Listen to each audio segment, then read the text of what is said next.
what's up, everybody? Welcome to the Brandon Shank Hey, what's podcast. up, everybody? I'm here This with is my Brandon main guy, Shank. Corey, in the Welcome corner.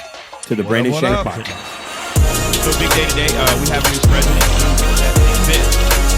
What an exciting weekend. The players, I read an article where players across the National Football League are requesting trades to the Washington Commanders.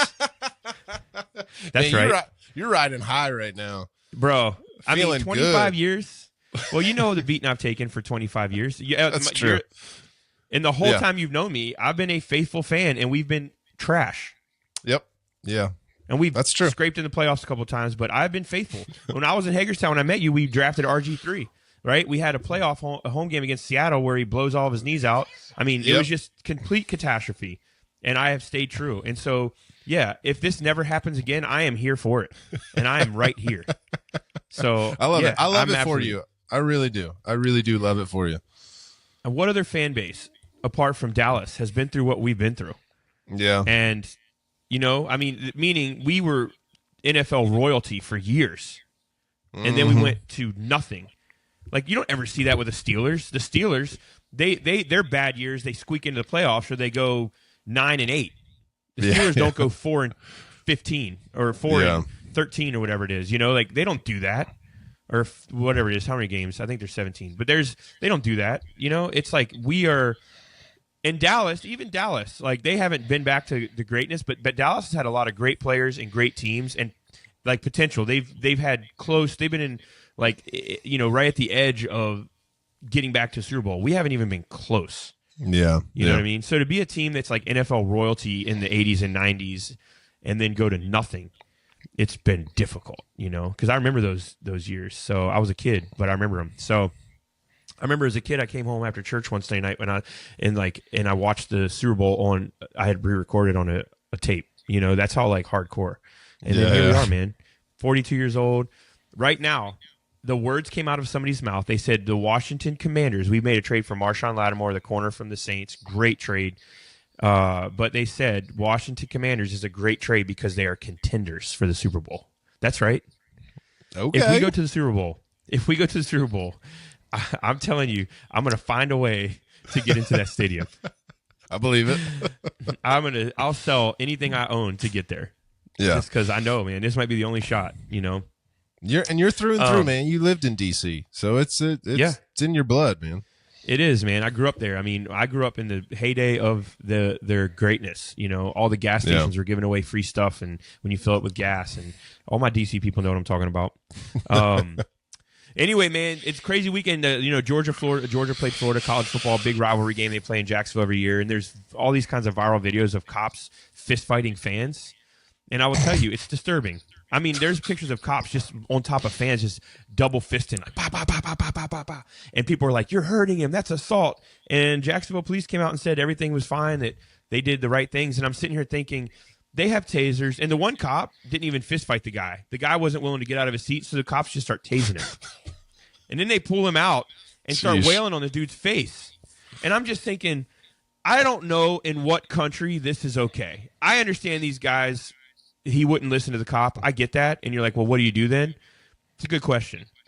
I just don't think what I saw is the answer.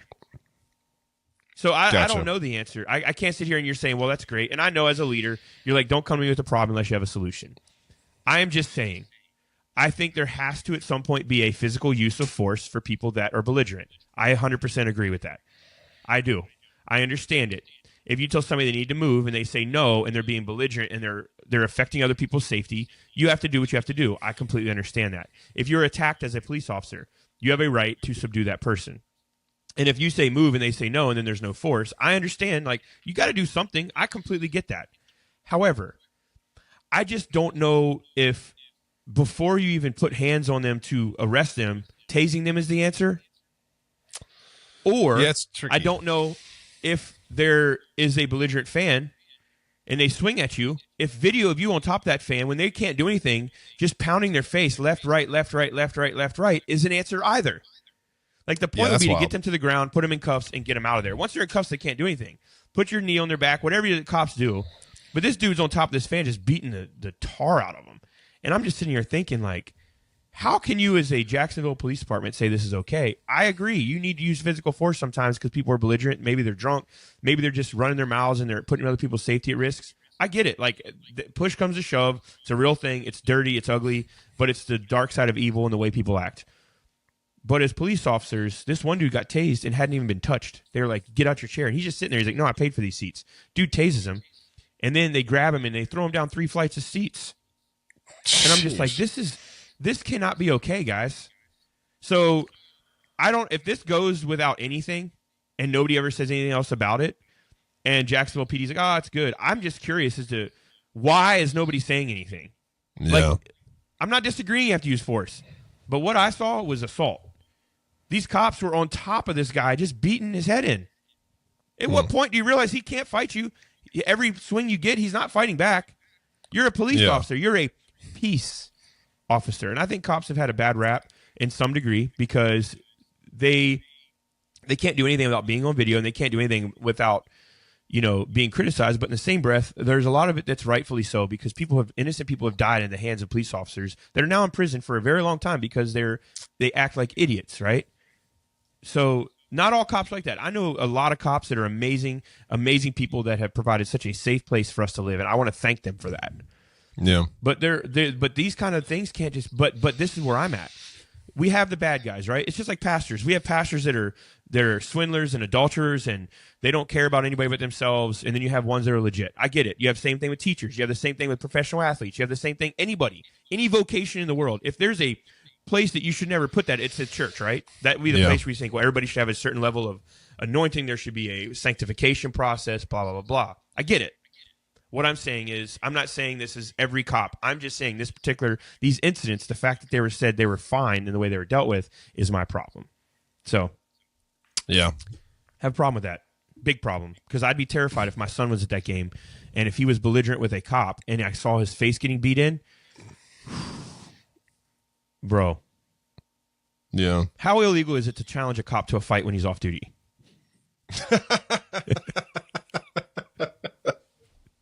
This is how we solve things. Fight, an agreed upon physical altercation in his front yard. You bump fists and then you box. Yeah. Because if my kid is getting beat like that and you're like, well, your kid shouldn't be talking back. Well, if your kid's talking back, how do you feel then? Right? Like if I see my son getting beat in the face by a bunch of police officers, if he's carrying a weapon and he's brandishing it and he's going to hurt them, dude, well, they're fighting for their lives. I get that. But when you have a guy who has no weapons on him, and he's getting the crap beat out of him on stadium steps, I don't see, as a dad, if that's my kid, oh man, and if I had a ton of money, I would be finding the best lawyers in the nation to take everything from those people that did that to my kid. And from that department, I would try to find everything I could to destroy if they're going to destroy my kid's face, then I'm coming after them. That's how irritating it makes me when I see that, because I think of my sons. What if one of my kids didn't do anything? And you're like, well, that's just not. I'm just saying this is the fear people live in. I lived in a community where people got shot a lot. And the reason nobody talks is because they're not going to put one of their own buddies in jail because they don't trust the cops to deal with them fairly. And so it is a frustration for me. And like I said, I know a lot of great police officers. This is a 1%. But the fact that Jacksonville PD say, oh, we're good with this, I have a big problem with this. I'm very, very fearful if that's the case. If I'm in Jacksonville, Lord help me. You drop something on the ground, don't pick it up, they're going to beat the crap out of you. It's what it looks like. I mean, I know that's not the case, but there's just no excuse for the way these guys are getting beat in these videos, in my opinion. And I wasn't there, but there's no weapons. It's just hard for me to. And I know these guys were being really irritating. The fans were like, dude, get these guys out of here. I get that, but I just don't understand how the force equates to the punishment. Don't fit the crime. Does that make sense? Yeah, for sure. So, and I'm not trying to rant. I'm just saying this is a long-standing issue in our country. Mm-hmm. You know what I mean? Yeah, absolutely. And I'm a white male. I'm a white male. In case you guys don't see that, I'm a white male. I identify as a white male. I'm not fake in any way, meaning I'm not telling you I'm something I'm not. I am a white male. I was made by God as a white male, and I'm telling you, I have fear in this country for the way police treat people. Not all cops. Not all cops. Yeah. And I'm sure this makes a lot of good cops mad because there's some dudes out there who do everything they can to try to bring the peace level up and take care of people. And I've watched it. But then you get these guys that are on video and you're like, well, same reason people don't come to church, I guess. You get one bad when everybody hates you. It's the same reason I don't go to church because people do this or that. It's like, well, I guess it's the same thing. So welcome, Popos, 5-0s. Welcome to life of a pastor. It's the way we live. You know what I mean? It's the truth. So, not getting sympathy from me because I live like that. I don't trust God because of this. I don't trust pastors because of this. Well, it's the same thing. I've lived in the world. You know what I mean? I've had people tear me up, tear me down, rip me apart, write bad articles, threaten to write these tell-alls about nothing because they're mad at God and I'm their target. So I don't really have a ton of sad feelings for public servants because I'm in that world and it's an ugly world. When you're serving people, they will use you to step on. So, you know, I understand it makes some cops mad. Well, just like pastors, just get over it, I guess. You know, you can't control everybody. You know what I mean? You can't control everybody, man. I can't control these guys that are swindlers. I can't control it. I can't control false prophets, and they're right here in our own city. You know what I mean? Yep. So you feel me? Absolutely. Well, I think that's the thing too. I think people think, well, false prophets in the Bible, they're like these random people. No, like we have them in Virginia Beach. There are pastors in Virginia Beach that are false prophets. I'm telling you, it's not like, well, no, they're here. Yeah. They're here. God hasn't called them. God hasn't anointed them. They're doing a job. They're building a church, and some of them look very successful. They're false prophets. Why? Because they're not. You can sense it. The Bible says, check these things. You know, test them against the Bible. Test them. Test the spirits. Like they're false prophets. There's nothing about them that is. You don't see an anointing on their life at all. You can't sense it. But they draw people. It doesn't mean that they're. And it's the same thing with police officers. There are crooked cops in this city.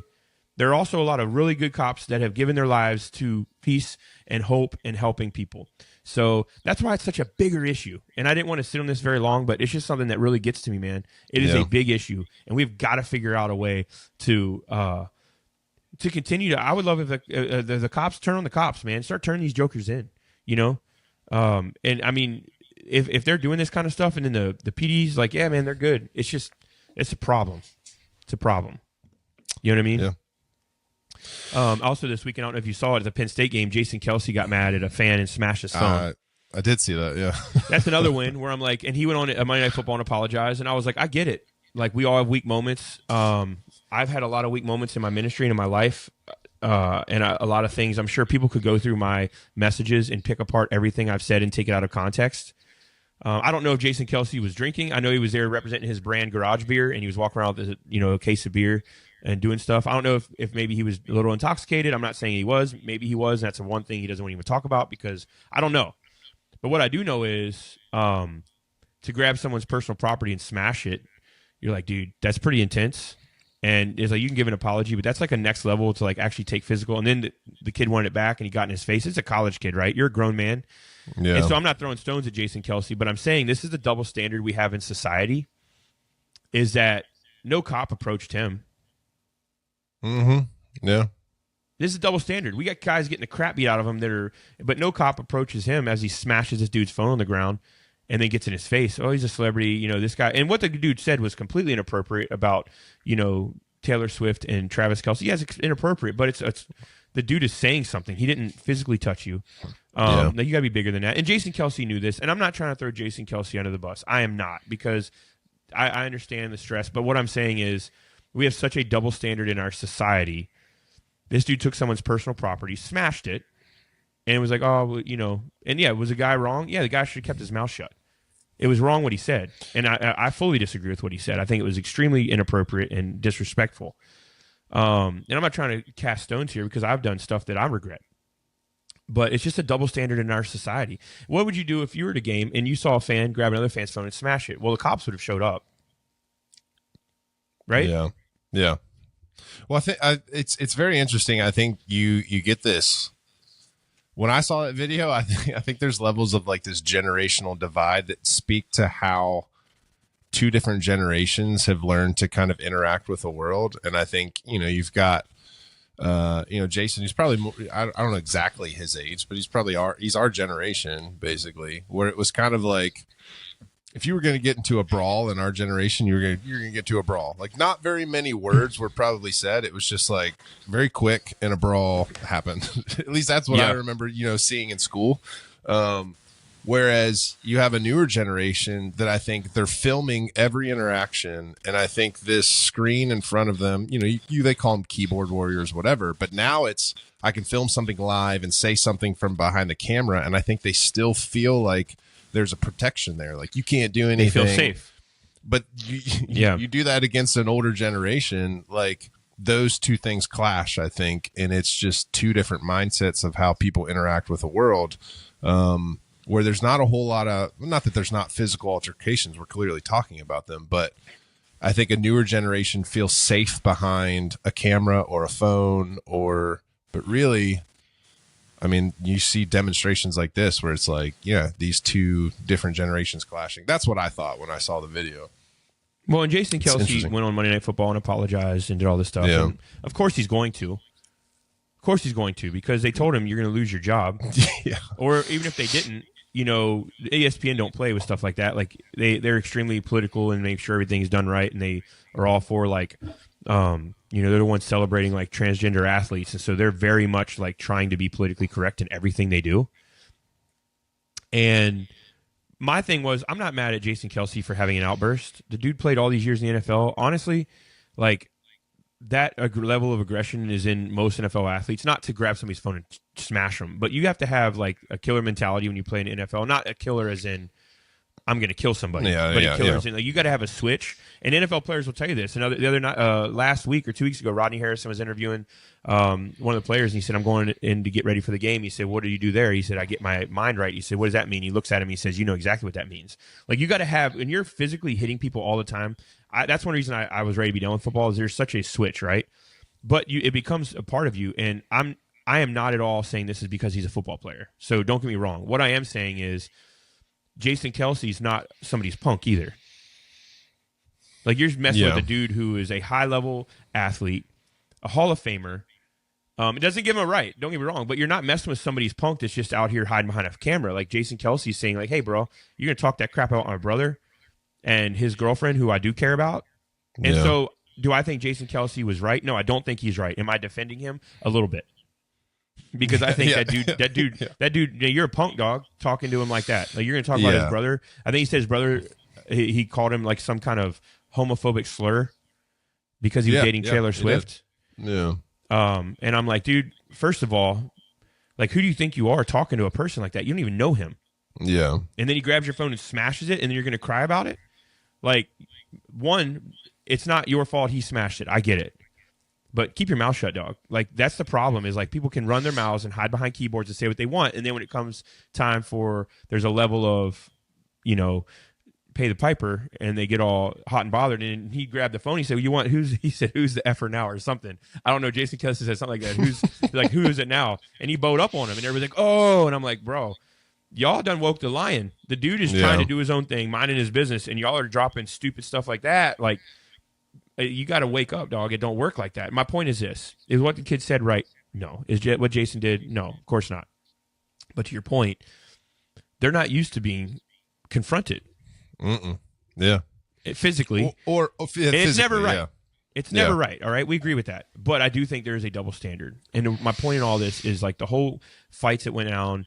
And like if that happened in a game and somebody goes to the cops, this dude smashed my phone. And even if I'm not saying he was drunk, but even if there was a level of it, that guy is probably going to jail for, like, you take somebody's property and do that. That's a crime. Yeah. Or he's probably getting a charge pressed at the moment. And I don't think that should happen. I don't think they should do that to Jason Kelce. I'm just saying there's a double standard, and it shows you how jacked up our world is that somebody can say something like that to him, and there's no penalty for them. So everybody's looking at Jason Kelce. What about that kid running his mouth? The things he said, that's so inappropriate and so disrespectful. Yeah. It's just as bad as what Jason Kelce did, in my opinion. Yeah. Nobody got hurt. Nobody's physical body got hurt. He smashed the dude's phone. Yeah. The dude, what he said to Jason, it's just wrong.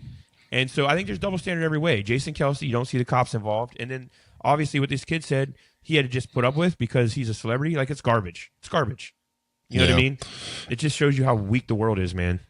Yeah. And that's what I'm saying. There's a part of this where I think the more and more that we're not able as a society to have discourse That's what I'm saying. I think the beauty, the technology, it's for all it's good for. It has its downsides too, where it's like all of a sudden we're not talking face to face anymore. We're talking across the screen to a profile picture, someone we don't care about, someone that's not in the room with us, that we feel like we can say whatever we want. And if you do that for long enough, all of a sudden you start to interact with people in real life that same way. Yeah. And that's where problems happen because you're not graceful, you're not respectful, you're not. So I think.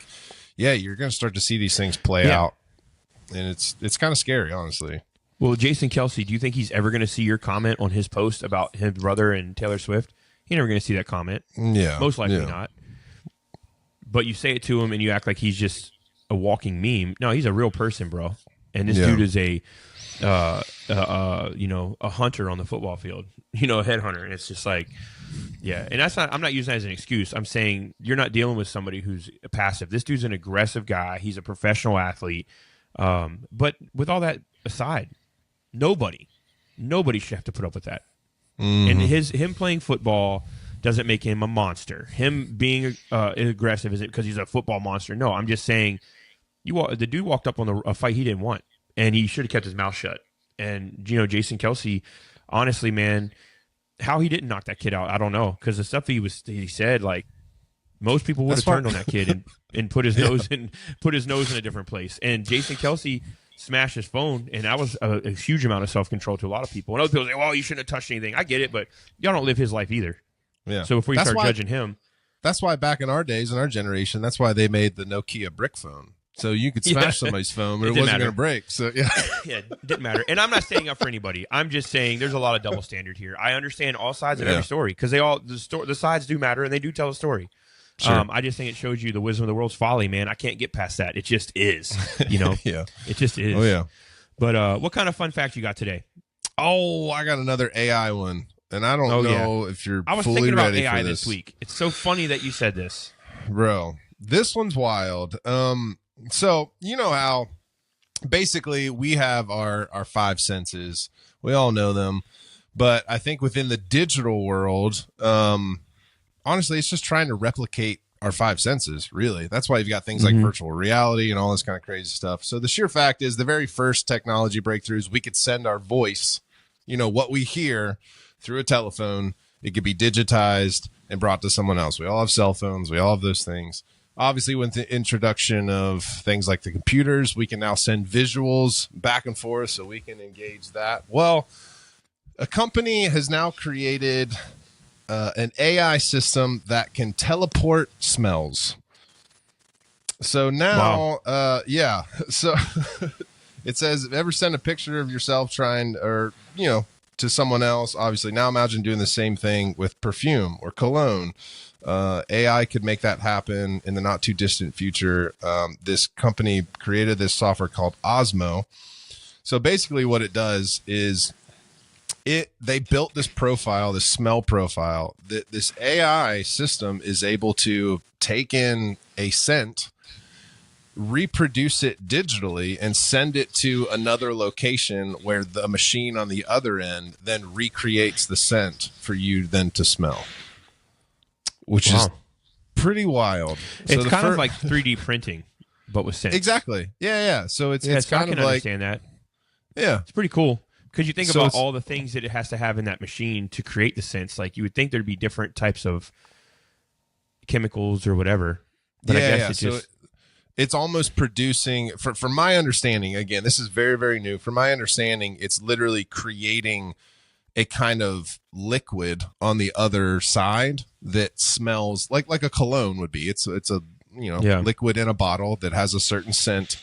So it's putting together these different kind of profiles that I guess a lot of people that make cologne would know more about into a little vial. And the very first one that they sent, I think, was like a plum kind of scent they transmitted, and they said it smelled exactly like what they transmitted. So yeah, it's very, very interesting. What I love the most though is the creator of this whole thing. His name's Alex, and man, Wilt Shkiko. I don't know how to say his last name. He tweeted this though: guys, if you keep asking me to use our cutting edge scent teleportation technology to send farts, I will. And then who's laughing?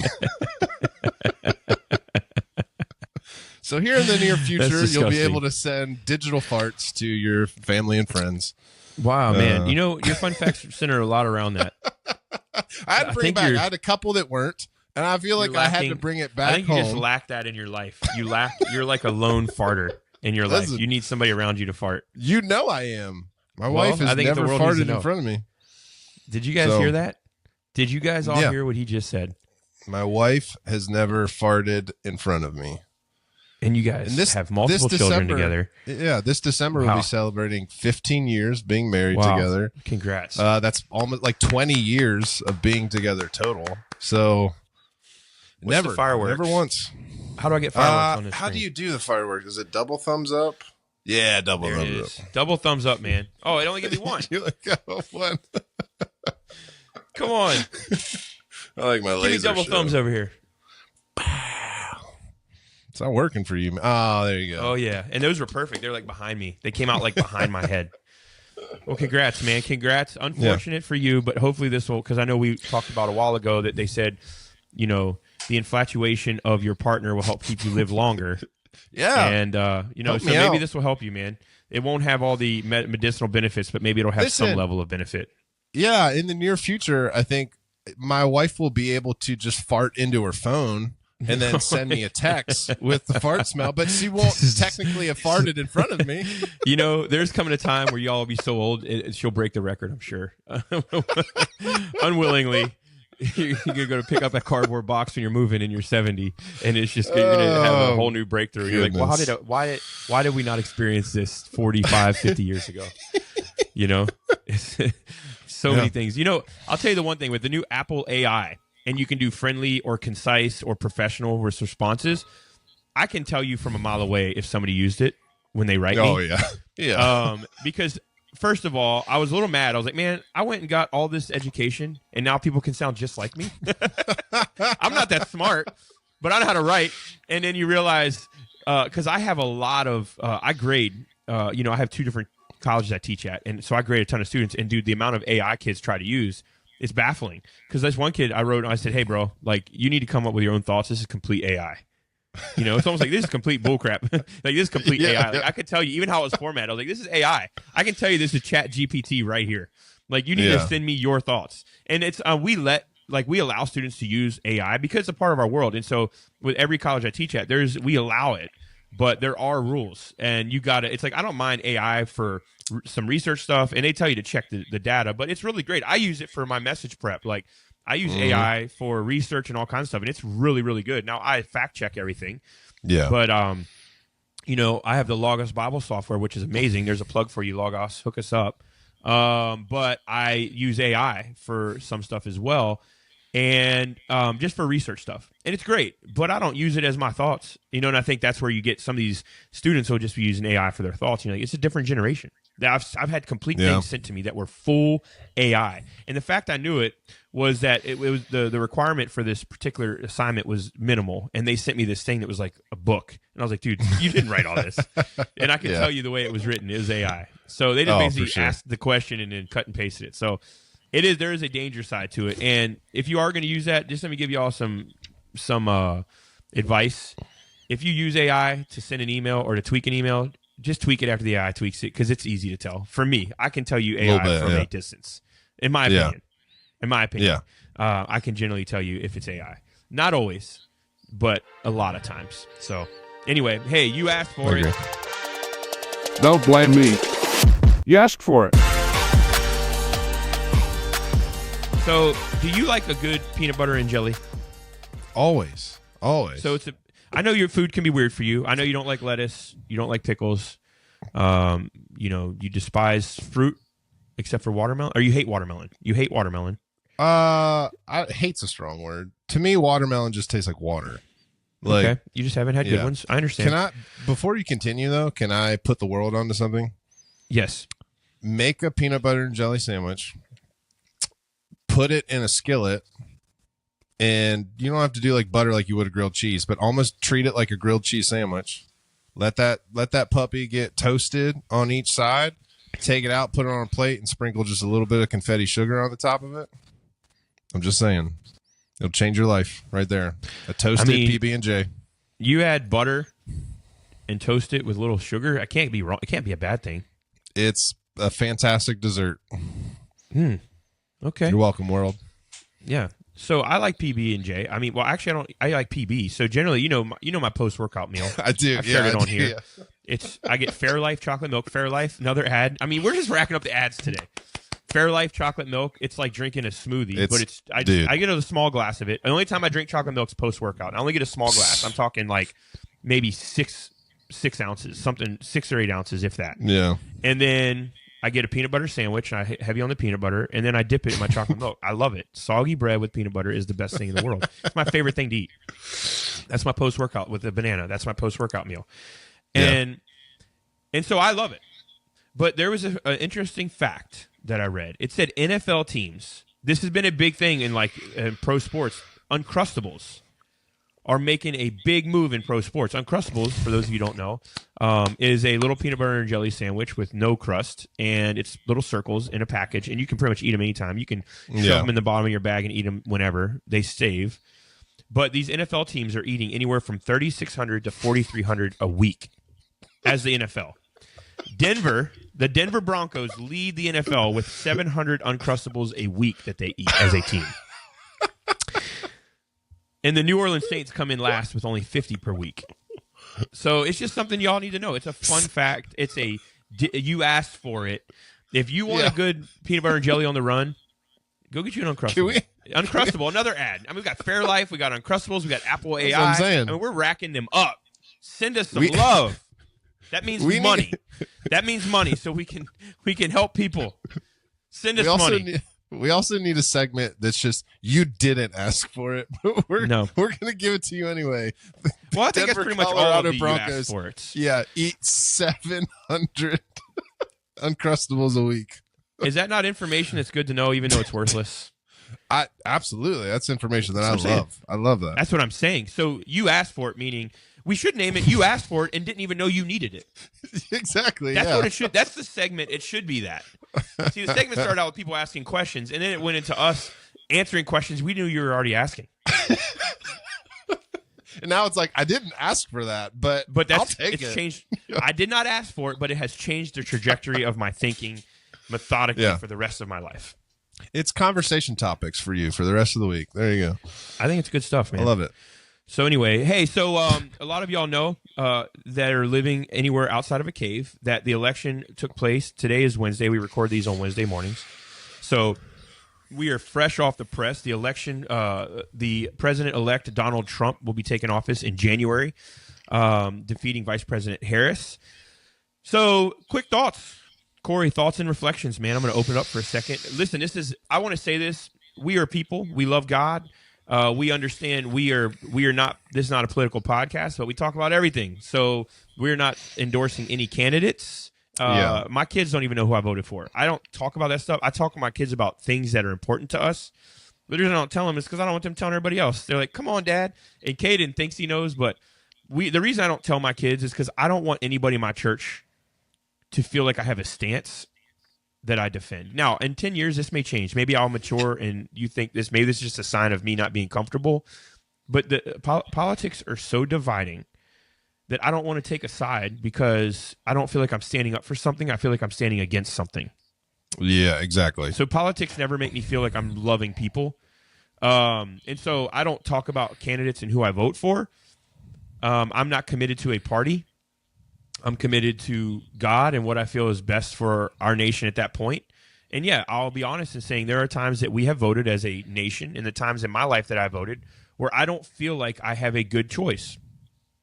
I don't feel like either candidate is really somebody that defines the way I feel. Yeah. Then there's other times where I feel like a lot more at peace with the decision. So, and I'm not saying that because they're not good presidents or not good potential. I'm just saying there are times that I absolutely vote and I don't feel like I'm voting for anybody that I really have a passion for, if that makes sense. Yeah. So all that to say, I'm not married to politics. I am not a religious radical that in the name of Jesus goes for Donald Trump or else. Yeah. A lot of religious radicals, man, they're scary people. And then on the other side of that, they're religious radicals that are very, very on, Vice President Harris, and, she's going to change the game. And so religious radicals are a dangerous group of people. They always have been. People that wear political gear in the name of Jesus and then to claim God has placed an amazing leader. God places authority, but I think we need to be careful whenever you think about Samuel anointing Saul or Samuel anointing David. I think you got to be very careful when you start placing that kind of anointing on every president as if they've been anointed by a priest. We don't understand that. We have way too much biblical illiteracy in our churches to say those kinds of things and actually understand what we're saying. Yeah. Period. Because there's a lot of priests who anointed Donald Trump 4 years ago and he didn't get elected. Mm-hmm. And so y'all need to be careful who you listen to. Yeah. You need to be careful. There's a lot of false prophets out there. And a lot of you that love God have been so blatant and so disrespectful online about who you're voting for that all you've done is create division for those people who don't believe like you. And that is not God. Yeah. It's not the heart of God. Yeah. It's like such a, I don't know, the whole concept of, and like, I guess let me pick your brain on this as far as how you feel, because I think like I have some gut reactions, because you would say like, Christian nationalist or whatever. I think there's a level of like, look, you live where you live. God has, God created you. You're born there. I think, do your due diligence, vote. You should care. I think my past story of this is, you have a responsibility to vote. Yeah. I've almost like never cared, where it's like I've had to almost push myself to like, look, no, you have to care. You should know. You should understand what's going on and happening. But at the same point, I don't get emotionally drawn up into this. And so I think as I was watching, things yesterday, Tuesday nights are video game nights. So I was still playing video games. So I wasn't necessarily glued to the TV or anything. So I care, but at the same time, I don't view the president of the country as necessarily something that is going to solve a ton of the things in the world. Could it help? Absolutely. So I think you have to vote for the person that you think is most equipped for the role and the job for that space and time for your country. But I'm not emotionally swayed by what takes place. Like I woke up this morning feeling the exact same that I've woke up every single morning, is I have a life. I have a kids. I'm going to keep moving forward, regardless of what is thrown kind of at this country. And that obviously plays back into my faith. But here's the question that I wanted to ask you, is that I do think a lot of people go into this, as a Christian, I think morals play into it for sure. But you could look at both parties and say they both have Christian morals at some place. Sure. But I think a lot of people go into kind of voting as like this is my Christian duty. And I'm like, well, no, it's my duty. I kind of feels like that's my duty as an American. I am a Christian. So of course my Christian values have a role in that. But do you understand what I'm saying? That it's almost like, don't mix religion and politics, meaning don't make voting a religious thing when it's a citizen thing. Exactly. That's what I'm getting at. Yeah. And I feel like that gets put, it's like, well, it's your duty as a Christian to, and I'm like, well, I don't know. That's a tough one for me, because it's like, yes, my faith absolutely drives my morals. But again, I could look across the board at political stances, and I think abortion is the one that just gets pulled out because it's the one that gets talked about the most. But I have my own feelings towards abortion, and like how I believe that it's just as much a church issue as it is a political nation issue. Like it's, the church should be stepping up in areas where, I don't know, if the church did its part, maybe abortion wouldn't be such a political issue, or it could. I could be completely wrong. I don't know. I guess I have a lot of feelings. I think there are a lot of people who are passionate about a specific candidate because that candidate's actually talking about things the church wouldn't. Yes. Yeah. There's things that are. So let me give you an example. Women's rights. So this is where I'm at. I think women's rights matters. I think it matters what a woman gets to do with her body. 100%. I think if you had sexual intercourse with somebody that you chose to have sex with, and you understand how the piping works, and you get pregnant, your right was whether or not you chose whether or not you wanted to have sex. When you got pregnant, you know how it works. It's not, deal with it. A child is not a punishment. Yes. Yeah. It's a blessing. And in spite of you maybe not even wanting a child, you don't know what's best for you either. And you think you do. Women think they know what's best for them. Men think we all think we know what's best for us. You have no idea how your life would have changed if you had allowed that child to come into the world. You have no idea. You say, well, it would have set me back in my career. It wouldn't have got me this. You have no idea what kind of blessing that baby could have been for you.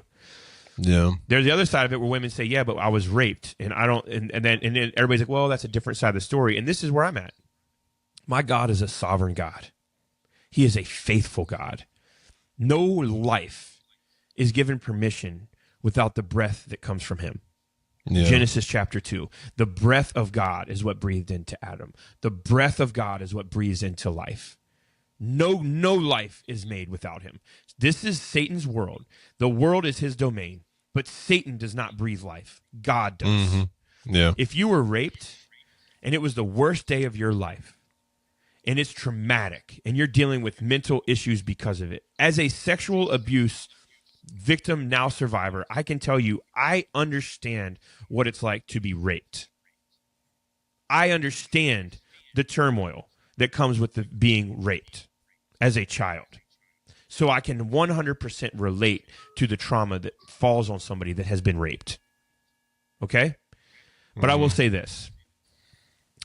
I believe that the greatest thing we can do is forgive somebody if we want the greatest freedom we've ever experienced. And years ago, my wife told me, you can't forgive somebody and expect them to change. You forgive so that you can move on and that you can love. And there's no greater freedom than loving people unconditionally, even the ones that have screwed you over, hurt you, stepped on your throat, and tried to kick you and beat you down. There's no greater love than that. Mm-hmm.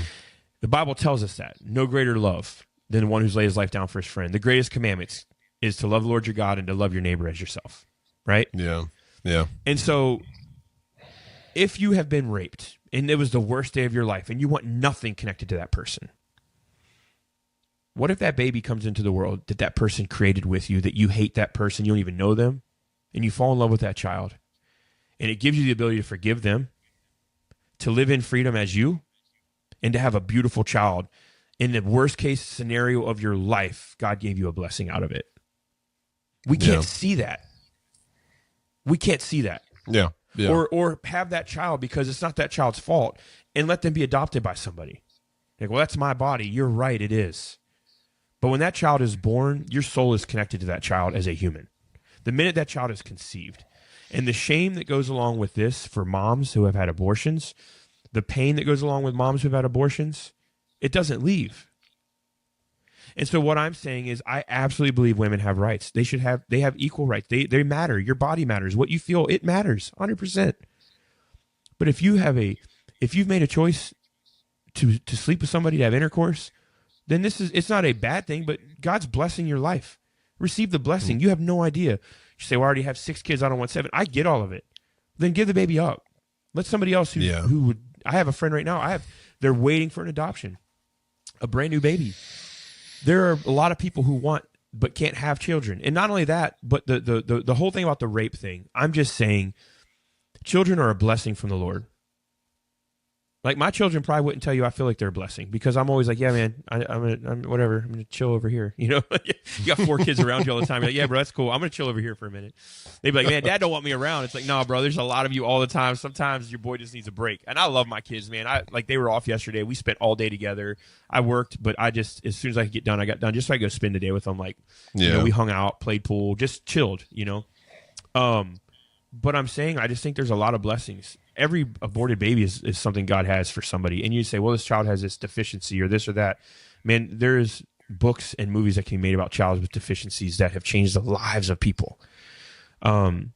So I just think it's a very dangerous place. And I think it's a sad place because a lot of these women who do want what's best for them don't realize the thing they're getting rid of is what's best for them. Yeah. And you're saying, well, how do you know that? You're not a woman. Because I know God. He doesn't make mistakes. He's never made one. Your baby's not a mistake. That's what I know. And I know these babies don't get where's their voice? Where's their body? Who's speaking for them? And I know this is all things that everybody has said, guys. This is nothing new. You're not hearing it here for the first time. These are the arguments. I get it. And I think the thing is, everybody in these arguments matter. And for years, you know what I've been saying about women's rights? We always talk about the babies, as we should. But you know what I've said for years? Who's thinking about the moms? Yeah. Yeah. What about these women who are traumatized or who are struggling, or the ones who've already had abortions? Like, who's taking care of them? So for me, the babies, and it's not that they're just as important, but what about these women? Like, they matter. They are very valuable. And who's taking care of them? And there's a lot of great organizations doing things. So it is a bigger issue. And I agree with you, Corey. I think the church for a long time has gotten so political because we are expecting the government to do things that we have been asked by God to do. Yeah. Yeah. Well, I think like the beauty is that with our faith, with Christ, with God, the beauty of tough situations like you're describing, like rape or anything like that, it's that God works all things together for the good of those that love him. And so I think as Christians, as Christ followers, we're desperate. We're desperate for people to experience that in your trauma, there is good. That in your hardship, there is good. That in your heartache, there is good. In your mourning, there is good. And that's only because of God. And so I can 100%. understand why someone who doesn't believe in God says, well, how could someone being raped be good? Well, the action itself is not. But God can turn anything and everything that is terrible in this life into good for those that love him and follow him. And so I think that's where you and I would say we're desperate for people to experience that. And all people. So yeah, absolutely. Absolutely. That's a great way. That's a great concluding thought right there. Here's my final thought. So I want to encourage you, let's live in the name of Jesus and leave our opinions in our name.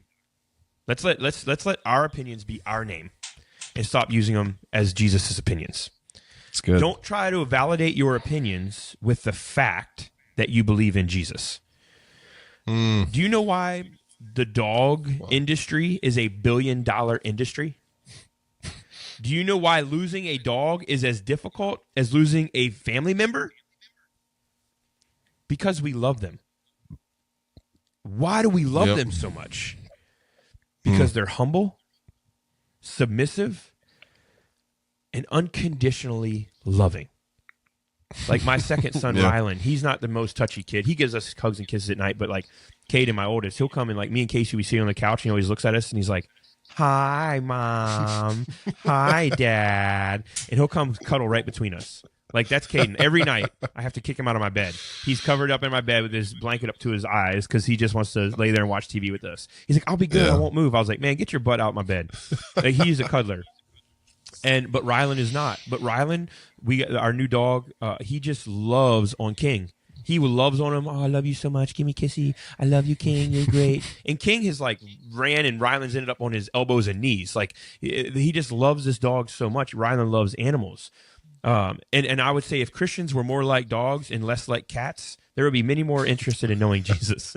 You know, cats, no offense to all you cat lovers out there, but cats don't want nothing to do with you. They want you to feed them. They poop in your house every time. Their litter box smells like garbage, and they don't want nothing to do with you. And they'll scratch you. They're nasty. And I'm not saying, listen, if you have cats and you love them, then you can switch the narrative. My point is this. Why do we love dogs so much? And Rylan said it best. Casey said to him, my wife, she says, why do you love that dog so much like that? He goes, because he don't talk. You know? And I think the reality is this. Why do people love dogs so much? It's a $1 billion industry. 2 words. Unconditional love. It's good. People feel no matter how hard your day has been, there is a source that will love you no matter what. You could hurt this thing. You could punch this thing. You could kick this thing out of your house. And guess what? Last night, my dog, he's a pound puppy. And he was a runner. He was known as a runner. They called him Crazy Cash, but his name is King. And so I took him out last night. We have like a little over 8 acres. And so I'll let him run and I control him. Don't get me wrong. He's ran off a couple of times, not far. Actually, this weekend, we have a wedding venue a couple acres behind us, and he ended up over there. My boys had to go get him during a wedding, but it's fine. It's fine. But yeah, they got this dog only got a pit bull boxer mix just flying up through the wedding. It was during their photos, so it was good. But anyway, he might be in a picture or two. But anyway, I go out with him. They had him out, but I go out with him and I keep him right here. He's learning. He's only been with us 3 weeks. He's learning how to stay with me. He's learning how to be right with me. He's learning how the rules, right? He's learning. He knows, like today, I usually walk a couple miles in the morning, do my prayer walk, then I go work out, and I take him in the gym with me, and he just sits there in my home gym here, and then I walk back over to the house, and he comes back over, and he's very obedient. He's learning how to walk with me. Like he's learning the ropes, right? He's pretty new to the house. But when he first got here, he didn't really know what to do. It was just a wide open area. But right away when I first got him here, I brought him out without a leash to try to train him on my property of like how to stay with me, how to do everything. But what I can tell you is last night, I was outside, it was dark, and he's starting to dig. He's starting to dig around a couple things, and it irritates me. I'm like, bro, stop digging. I got to fill these holes in. So anyway, I was throwing the ball with him, and it's dark out. You can't see it. The stars are beautiful at our house. And I was throwing the ball with him, and I couldn't see him. And I told him to come on. I couldn't find him. So I just went in the house. And I come in the house. My boys and my wife are watching a movie. And like, where's the dog? I said, oh, he's out there. She's like, he's going to run off. I was like, no, he won't. So he'll run off. He's a runner. I said, no, he won't. He'll come back. He always does. When he knows I've gone in, he comes to the back door every time because he doesn't want me to leave him. So he'll run off. But if he knows I'm gone, he'll come right back to the door because he doesn't want to get left. Yeah. So at the end of the day, and so what I do, I look down and he's standing right at the door. He doesn't want me to leave him. He doesn't want me to leave him outside. He doesn't want me to forget about him. Right? And if we as Christians serve people like that, well, they just knew we're going to be there. Oh, they'll be there for me. Why? Because they love unconditionally, and that person has never not been there for me. They are always faithful to be there for me. Even when they told me not to do something and I did it and it hurt me, they were there to pick up the pieces. If you can love like that, your example and witness for God is going to be immense. But instead, I feel like we're trying to push people and tell them and use our name or God's name for our name. And it's like, man, just be more like a dog. Love people unconditionally.